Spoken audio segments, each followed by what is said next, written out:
Hello, welcome back to the 10 Laws of Creation. I'm Theolyn Cortens at SoulSchool, and I've recently created a course about the 10 Laws of Creation. Well, I say recently, actually, I originally created it nearly 10 years ago, and I ran some workshops, residential workshops, using these materials. And they're so strong and useful for people that I've just gone back over the archive and found that I could deliver them in a different way.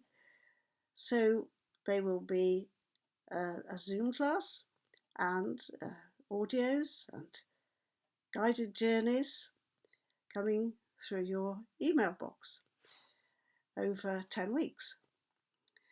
So if you're interested in that after you've been watching these little videos, which are just snapshots really of the content of the 10 laws, then make sure to email me, theolyn@theolyn.com.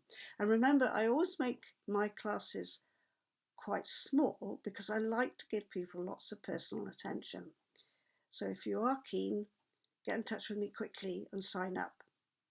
If you happen to see this after the class has started, which will start in February 2023, if you see this afterwards, then be sure to follow through all the 10 laws videos that I'm making, because they will be very helpful to you. And also be sure to contact me, theolyn@theolyn.com, because I'd love to hear from you, and you may be able to get onto this course later in the year as well. So let's plunge into law number 3, which is the law of divine mystery. So if you've been following this series, you will remember that law number 1 was the law of divine contract. And then law number 2 was the law of divine investment, where you were given the gifts of love and wisdom. But the law of divine mystery is, well, it's where the mystery starts. Because at this stage in the soul's journey, we move through what Plato calls the river of forgetfulness.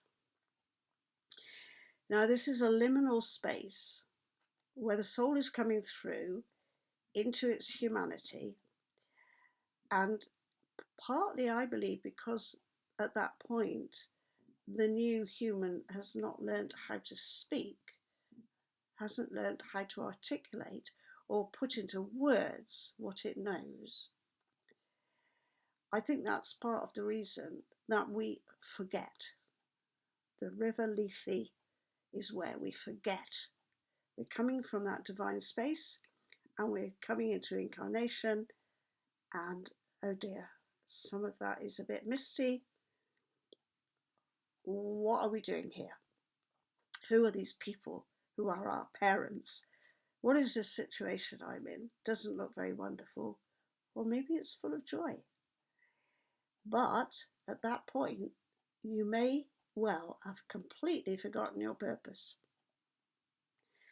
Now, with ideas of reincarnation, when you come across those philosophies, there is the implication that actually some people at the point of entering the river are more intelligent or more savvy in some way, and perhaps they don't drink quite so much, so they have memories of what happened before they were born.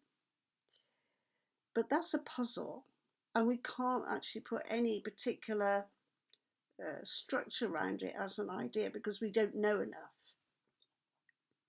But it is the case that some people do recall past lives, for example, and when you recall a past life, you can also remember what you wanted to do in the next life. So those methodologies that people use for past life regression sessions can assist you in remembering what your divine contract was. But this mystery is often associated with the element of water, or it's like a veil or a mist. It's something foggy going on because we cannot see clearly what was there before. And I have this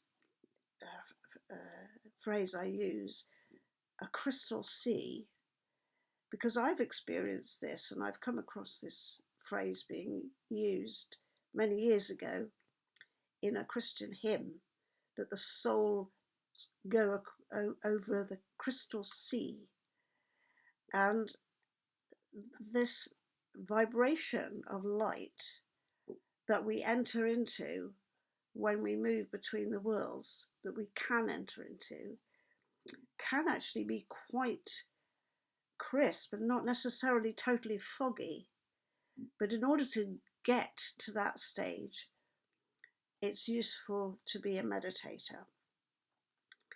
So I always encourage people to choose their favorite method for meditation, one that will take them to that liminal space between waking and seeing the divine. You know, when in our waking world, we have to focus, we have to keep narrow, we have to say, oh, got to go out the front door, mustn't lose the keys, got to go to the shop, got to cook the dinner, got to pick up the children from school. That's a very narrow waking consciousness of the everyday self.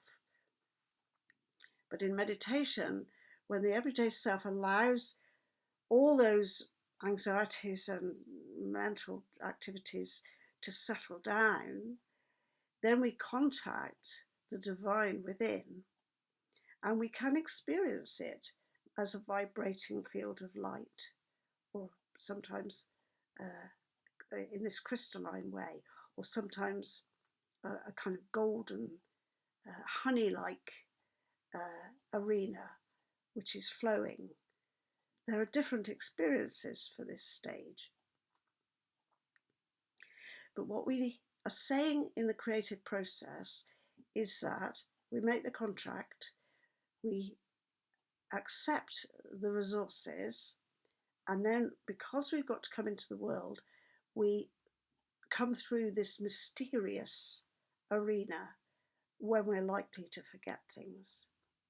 And so in the course that I offer, I created a particular journey which can help you go across that crystal sea and explore the divine arena that you may have lost touch with. So, divine contract, divine investment, divine mystery. Those three are the basic building blocks from which we enter into our everyday life and attempt to structure it in such a way that it is satisfying to our soul and healthy for mind and body. So come along for law number 4, and I'll see you there. Goodbye. Oh, and don't forget to contact me, Theolyn at theolyn.com.